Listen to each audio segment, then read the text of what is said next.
Hi everyone, welcome back to my channel. Welcome to Nina's Chelsea Corner if you're new round here.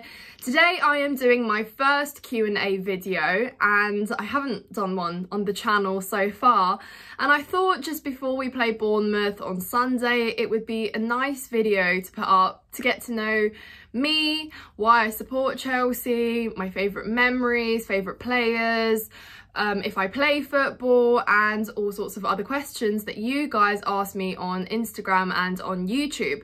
So thanks to all those who asked me a question. I'm going to go through and answer as many as I can, and some of them fall under kind of the same umbrella, so I will answer those too. Subscribe to my channel if you're new around here, and yeah, let's get straight into it. So first question is, what age and who got you into football? So big shout out to my parents here. But yeah, I grew up in a diehard Chelsea household, and funnily enough, we grew up in North London. So it's quite unusual, and I guess I get asked this a lot. But yeah, my parents have supported Chelsea for as long as, you know, they've been alive pretty much, and yeah, installed it into me and my brother as well, and I'm very grateful for that. Thanks mum and dad. But yeah, they, you know, took us to Chelsea games where they could. It was always like a big family thing, and I think it's what was kind of, you know, brought us together as well as a family. And yeah, Chelsea is a big thing, and everyone and all our friends that know us would kind of say it's a big personality trait of the family, I guess. But yeah, it was great. I think I wore Chelsea merch before I even like wore shoes, so it really does go way back, and I think growing up has just made me like fall in love with it more and more. But yeah, big shout out goes to my parents for that, and I'm very grateful to be sat here today as a Chelsea fan. So yeah, what's your favourite Chelsea memory, and what is your best experience at the Bridge? So I think my earliest memory is, well, the first game my dad ever took me to was a draw in 2009 against Everton, and it was the most underwhelming, boring 0-0 ever.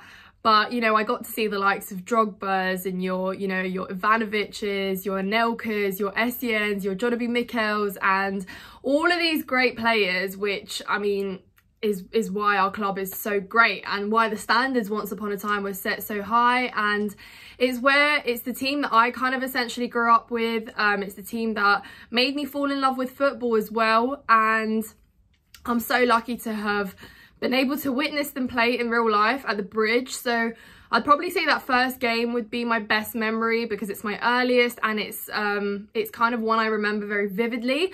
I can't say I was very interested in the football itself. I think meeting Stamford and Bridget was probably more exciting. You know, the mascots at the Bridge. As a 9-year-old, like, what else are you interested in? But for me, excuse me, for me, the love with football came kind of later on, sort of growing up and getting a little bit older and understanding it, watching it. And that probably leads on to the next question, which is, do I play football? And actually, I never really played football growing up. So I think that is why my kind of love for Chelsea was strengthened a little later on in my life. I think I supported the club, but I didn't understand the football that much. And it was only until, you know, later on, like kind of growing up, getting to about 16, 17 years old, where I really started to watch games so much more and understand the football. But I think if I played it, it would have really helped me a lot more growing up. But in my local area, there was never any like girls teams or anything. Of course, it's come a long way now. It's very good that a lot of like locals have girls teams, and it's a great thing to be part of. If you love football, of course, get involved. But for me, it wasn't the case. So I literally just played with the boys where I could, in school, like in the playground, and had a kickabout with my brother and my dad in the park, which, yeah, thanks Dad for making me live through that dream. But yeah, it wasn't only until I was at university last year, well, 3 years ago I started uni, obviously graduated in July, but I joined my university team, which was a pretty good experience. And yeah, it pretty much made my whole uni experience, but it was a great thing to be part of. It was the first time I was part of a team as well, so it was a really, you know, good opportunity to play some football. So yeah, I know how to play football, but I haven't trained or anything like that growing up. So yeah, but did have a dream about that. But yeah, mostly everything I know about football is learnt from kind of watching it on screen, like, yeah, pretty much watching football. So did you witness Chelsea's first Champions League win? What was the feeling like for you on the day? Also for the second Champions League? So yes, another very vivid memory of mine. I actually, if you've seen a few of my videos, I think it was the last video, I wore the Chelsea shirt that I wore on the day I watched Chelsea win the Champions League in 2012. And it was me, my family, another few families, and it was a big barbecue. It was a sunny day, you know, everyone was wearing their Chelsea shirts, and obviously mine had Lampard on the back, so very special, I guess. And you know, the families, like the dads, all had the good alcohol, like the special alcohol that was brought out of the cupboards and stuff for this occasion. And yeah, we watched the game together. I was watching the penalties through like fingers like this. Like, it was, I just remember feeling so nervous, and I'm sure every Chelsea fan knows exactly what that feeling was. But you know, your heart's kind of in your stomach, and you can't watch, and you're just praying. But yeah, I think I went through a roller coaster of emotions during that game, as any Chelsea fan would have done. But yeah, I just remember, you know, Drogba scoring that penalty and the house went ballistic. It was just the best thing ever, like pure just vibes, adrenaline, like happiness. And I remember we ran out the house and I was barefoot. I was literally barefoot running down the street with my dad and like my friends and stuff. And yeah, so is that, there's an image of that as well. I need to find it somewhere. But yeah, that is one of the most crazy experiences, best memories, and yeah, it will go down. And for the second Champions League, I actually watched that at home with my parents, just my family. It was a very close you know, well, close group of us, yeah, just my family. But yeah, we watched it at home, and I was very nervous about that final. I think I just wanted to watch it kind of privately, like just at home. I was scared, and yeah, I mean, again, like any Chelsea fan would have been, but I actually didn't celebrate Kai Havertz's goal. I cried at Kai Havertz's goal, and it's because I didn't quite see it. I thought it would be offside, and it just made me really emotional. I don't know, but I cried. It wasn't like celebrating, like pure happiness. That is the emotion I had. I cried. It was only, of course, until the final whistle blew, where again I burst into tears. Yeah, what a crybaby, but I cried. That is essentially the emotion I felt, and yeah, of course, the happiness as well, but celebrated that really closely with my family. So again, it was nice because Chelsea is obviously a part of my family that really does like unite us, and it's a big thing. So it was nice to just watch it at home with them, and of course then go and celebrate. Went to Stamford Bridge the next day. So yeah, really great memory. And so what are your expectations for Chelsea this season, and aspirations for Chelsea in the next 5 years? Well, that's a good question, considering now we have to kind of go back to reality, where we are in present day. Well, what are my aspirations for Chelsea? Of course, we would love to be pushing for the title, be back into looking like contenders for the Premier League once again, but we do seem to be far off. We have a long way to go, but it's not to say it won't happen one day. But of course, yes, I think to answer the aspirations questions for Chelsea in the next 5 years, it definitely would be to see us win the Prem, or at least like contend for the Prem, be pushing, and you know, potentially be runners up even, and then build on that and look serious. But yeah, it's a long way, I think, to getting there, and especially considering how competitive the Premier League has just become is also another factor to take in. And you know, maybe it would have been so much easier if we found ourselves like this maybe a couple seasons ago, where you know, you had your top 6 kind of consistently interchanging in those spots. But you know, now you've got your Villas and your Brightons, and you know, your other teams that are kind of coming up, your Newcastle. So it's tricky to find yourself in such a vulnerable, like very incohesive, kind of individualistic team right now, which is what is separating us from, you know, like I said, pushing and being at the top there. I think realistic expectations would be top 5 this season. I think that is expected by the whole fan base, and I mean, getting back into Europe is kind of first and foremost, because really, yes, we have a young squad, and I absolutely do believe that patience is key. I will emphasize patience there, very much so. But for me, it's more getting into a run of form where we are seeing some consistent results, and we are seeing, you know, victories, and we are at least challenging, you know, those top 4 teams that perhaps are, you know, very much up there and are favourites to be kind of pushing for further up. So yeah, for me, it's going to be testing the clubs that we just miserably failed against last season and building some consistency. As long as we see results and it's a positive kind of improvement going up, then I will be satisfied this season, essentially. So yeah, if you could bring back one Chelsea player from any era, who would it be? Oh, this is a no-brainer for me. It's obviously going to be Didier Drogba. Like, come on. I think Drogba is... Oh, actually, if you can see that, let me show you this. If my painting is at least good enough, half decent, guys, then I'm sure you'll be able to tell who that is. But yes, that is who I would bring back, because honestly, for me, just, yeah, is an absolute legend in every single way, and I think he'd fix like 90% of our problems right now just by dropping into that team there. And just everything about Drogba, you know, his passion on the pitch, the way he celebrates goals, the way he scores goals, the way that he, everything that he has done for Chelsea. And I think he's part of the reason why we felt so low last season, because these players set the standards so high once upon a time. At least, you know, for me, because that's when I started watching Chelsea. For me, that is the players that we kind of look back and miss in occasions like last season, where we missed passion, we lacked identity, we lacked creativity. I mean, the man himself said that he doesn't recognise us. So yeah, Drogba, definitely, no question asked.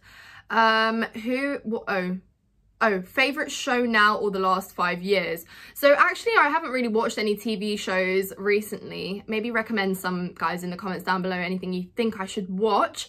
I'd say probably my favourite, my all-time favourite TV show would have to be Prison Break. I love Prison Break, and I think I've watched it about 3 times. It's been a while, actually. Maybe if I have some free time, I might watch it a 4th. But no, I just think Prison Break was one of those, like, you can't take your eyes off the screen TV shows. It's been a while since I've gotten into anything, really. But like I said, I just haven't really watched TV shows.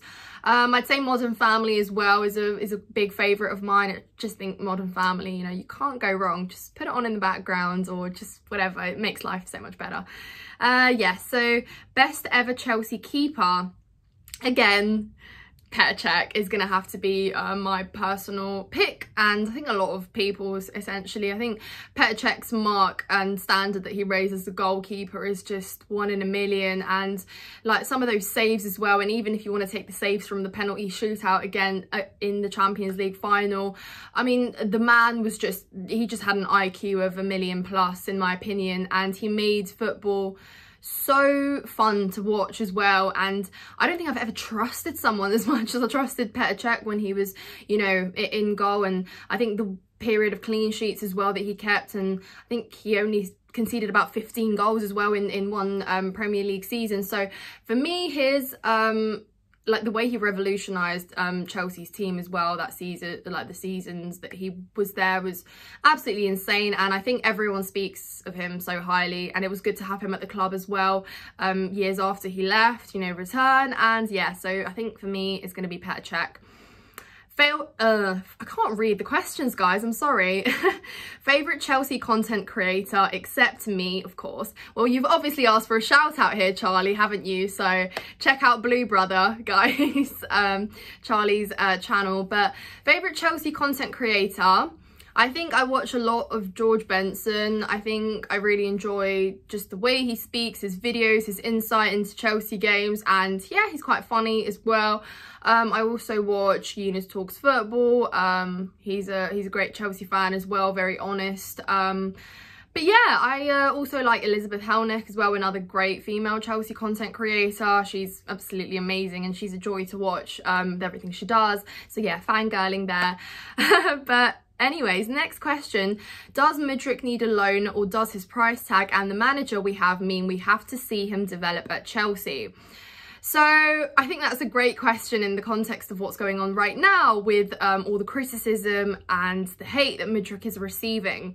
Now, if you've ever watched anything I have ever put out on social media, you will know that I'm a big advocate for Mudryk to play. Guys, how are you hating on a guy who's barely seen the light of day on the pitch? And I don't mean coming on for 10 minutes every game where we're chasing an equaliser and trying to break down a low block. I don't mean that. Like, you can't judge him off that. I truly think that we can only actually judge Mudryk and will justify your criticism once we see him start in a series of games, have a run of games, and if he proves that he struggles and he's not the baller that we thought him to be, then fair enough. But I just think until that moment. But then again, you've got the other side of, do we trust him to give him those run of games when right now 3 points are more essential than ever? You know, we're 12th. We need to be pushing further up. Let's not be 12th again. So it's like, I'm kind of sat on a fence here, because I think the only way he gets better is staying at Chelsea right now and playing in this team, getting used to this team, and, you know, building on his performances, gelling with the players, gaining some chemistry with them as well, and just developing. Because apparently he's one of the best trainers at Cobham. Like, he trains very, very well. We see him working hard at the gym. We see him put out very motivating quotes on social media as well, telling us that we need to be patient and that there is a project here to trust and that Chelsea will be back stronger. And then it gets to the pitch and it doesn't quite translate, does it? But again, I think that we can't really judge him properly right now. He came in a time where things were so dissociated at Chelsea. Things were just falling apart left, right and centre. The boy had just been through hell himself with everything that had happened at in his country. So I just think I cut Mudryk a lot more slack than maybe other Chelsea fans do. And I think that giving him a run of games would be the best. I would, though, say maybe don't make the experiment straight away now when we are really looking for some actual promising... Was that the door? I think it was.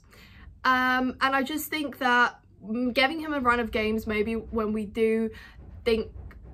Wow, someone's really trying to knock on my door right now. But I just think giving him a run of games when we actually are getting points and pushing up further is going to be integral. But anyways, next question. Thoughts on the treatment of Trev? I think this is a really interesting one, especially because now we have seen that he's basically getting pushed out of the club, isn't he? Well, that's at least what has been said to us. And I just think that Trevoh Chalobah is someone that deserves endless respect. He has been with us since, you know, since he's been a boy, and he's one of the youths that we have to protect, in my opinion. He's one that has proven, you know, that he loves Chelsea, wants the best. We went through an insane statistic of keeping clean sheets every time that Trev played. No, it wasn't clean sheets. I think it was not losing a game where Trev had started. And I think, yeah, he dropped off a little bit and we benched him for a long while, you know, couldn't quite find his form when he came back in. But for me, Trev has shown nothing but, you know, a good attitude on the pitch, professional every single time, not sulking, not, you know, arguing and everything else. And I think that he is a special player and he wants to fight for his place at Chelsea, so let him. Let's not disrespect our Cobham boys like that. And I know that people might say, yeah, but, you know, we've got other centre-backs now and, you know, he's dropped off, he's not going to be the best. But yeah, no, I disagree with that. I think that Trev can absolutely fight for his place, and I think now more than ever we need players that are familiar with Chelsea, that know what it takes to, you know, be at the top, what is expected of our players at Chelsea, and I think we need to give him that opportunity. So what's the source of these seemingly unending injuries? Well, I would love to know too. I mean, right back at you, or anyone who can answer this question. Yeah, I actually don't know. I actually don't know, but it is concerning and it is alarming how many players have been injured, and we've barely, you know, come into the season. And I'm seeing a lot of people say, oh, you've spent $1 billion and where is all this, like, you know, performance on the pitch? But I mean, it's not $1 billion, but it's nearly about that. Like, how many players that we've brought in as part of that money that we've spent that are now injured and are not playing and are rotting on the bench, you know? And it's things like that where you're like, frustrated because you want to see Nkunku playing right now. You know, Fofana as well, like Wesley Fofana. What did we even see of him last season? The guy was literally injured. He's injured now. Who else? You've got Carney Chukwuemeka, someone that was really coming into a good run of games, a really good run of form, and that is now injured. Now that is delayed and you don't know how he recovers. You don't know how he comes back. And the list goes on and on and on. Reece James, like, do we even need to get into Reece James? And I just feel like as Chelsea fans, things are so difficult already, and yet all these injuries are just amplifying how much we are struggling and going to struggle. So yeah, I actually can't answer the question, what is the reason? But something needs to be really, really investigated, because if things keep happening like injuries wise. It's not looking good. It is not looking good. Right, do you watch Chelsea women? Yes, I do. I do go to a few Chelsea women's games as well, and I think in the light of how terrible the men were last season, and you know how much they struggled, I think it was great to have the Chelsea women to make us proud as well. So shout out to you guys. I think absolute ballers. And yeah, there was times where you could put a lot of them into the men's team to teach them how to shoot and how to score. But yeah, I think the women absolutely praise there, the level that they have set as well for the name, and it just makes you proud to be a Chelsea fan all round. So yeah, absolutely. Can Mourinho get these players? Can Mourinho get these? Oh, guys, I can't read the questions. Just can't read the questions. Can Mourinho get these group of players firing? Well, that is a great question. Can the special one get these players playing and firing? See, I mean, Mourinho is that kind of manager that just can walk in and click of a finger make everything in the room okay, or at least make you believe that it's going to be okay. So I would love to have Mourinho at Chelsea. It just makes me laugh because last season when we went through, you know, Graham Potter and Frank Lampard, and of course Frank Lampard is a very highly, you know, a highly profiled player. He's a legendary status at Chelsea, and unfortunately as a manager he just didn't quite meet what we needed, and his tactics were just wrong, formations, and he just didn't really have an idea of how to get us out of the pit that we were in. And we were all like, oh my god, can we bring back Jose Mourinho? Like, he can actually fix everything that is wrong with us right now. And like, even the way he walked into Chelsea for the very first time that he did, and again, I've only watched this on TV because I was not able to talk, but yeah, even just the way that he fixed, well, I was able to talk, what am I talking about? I was not able to walk. But just even the way that he came and he sat down in that first conference and said, you know, this is what I'm gonna do. We're gonna win that first Premier League when we play in August, and then we're gonna win the second one, and then we're gonna go from there. And then he went on to do absolute wonders and make history with Chelsea. So it's that kind of passion that you want from the manager to come in and get these players working. And at the time there was a lot of young players still in that Chelsea squad, and he got them playing, he got them working, he got them hungry, he got them wanting more, and when they were winning they wanted to win more. And it's all about that mentality. And yes, I would love to believe, and I do believe, that Pochettino can absolutely install that. So I don't know if Mourinho fixes this, but we're absolutely going to give a chance to Pochettino. I think that is key here. Absolutely give the chance to Pochettino. And it actually links into the next question. What is the threshold you're willing to give Poch before thinking about changing managers? See, that is an interesting question, because I think that Pochettino might be a bit under pressure, and I certainly think that Chelsea fans are placing him under that pressure at the moment, because, you know, performances need to improve. We're not where we need to be. We can't be losing games consistently like this if we want to even be taken as serious contenders to push for top 4 this season. And I think he knows exactly what is necessary, but he still needs time to actually implement that system. And I like to believe that he knows what he is doing. I mean, he got it right with the first interview that he delivered. Yes, he told us what we wanted to hear, but it sounded like he knew how to kind of get us there. And if anyone knows what to do with this group of players, it is Pochettino. He's getting to know them. He's talking to them one-on-one, getting to know them on a personal level as well, which I think is key, because, you know, we all know that a team is kind of gelled by excuse me, we know that a team is gelled by spending time with them, getting them to play on the pitch, not aimlessly rotating them, and just getting them used to each other. They're all young players. We've got enough quality there. It's just about time practicing these tactics, getting the formation right, and then just finding what works, and then being able to rotate in those positions. We have enough depth for things to not look dramatically less good on the pitch if we were to make those changes. So I like to think that Pochettino does know what he needs to do. And to answer the question, what is the threshold? I think it may start to be a worry if we're losing games consistently. Things kind of go back to how they were last season in terms of the lows that we hit. I think as well, if we don't push for the domestic cups, I think that is also a concern for me, because it's like, what's the excuse? I know and I understand that the Premier League is going to be absolutely difficult now, probably more than ever. However, we're not in Europe. We are obviously in the FA Cup and the Carabao Cup. I think focus on those and actually maybe push to try and get to another final at Wembley and win it. I think that would be great. And I think that proves Pochettino as well as a manager too. But I think top 5 is probably expected, top 6. But again, I don't know, what is the threshold? I think he absolutely does need this season, and I'm not really going to set him an expectation. I think we absolutely need to have Poch next season as well, because regardless of how things go, we can't keep chopping and changing managers. That is something that we need to leave in the past, in the old regime, and we need to frankly back one manager to be able to get somewhere.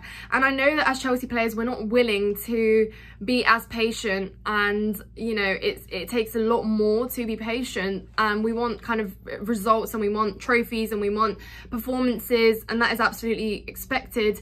So I think Pochettino isn't under pressure, but he is at least expected to deliver something this season. But I think we absolutely back him and next season, and yeah, hopefully go from there.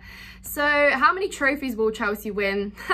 If you mean this season, it's a difficult one. I think if we win a trophy this season, then yeah, great.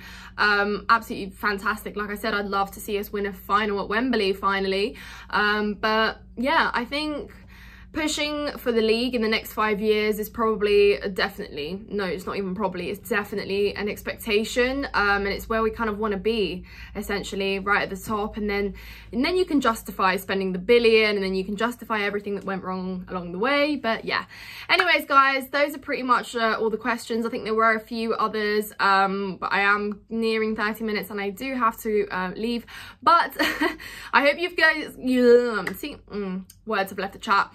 I hope you guys have enjoyed this video. If you'd like me to do another one of these at some point in the next few months or weeks or whatever, let me know. I will do so. We look ahead to Bournemouth at the weekend. It's away and it's a chance to pick up 3 points. We did last season. Let's do it again on Sunday, guys. So subscribe to my channel if you haven't done so already. Smash the likes, comment down below your thoughts, if you agree or disagree with anything, or if you'd like to ask another question, I can answer some in the comments below. Thank you so much for watching. Take care, guys.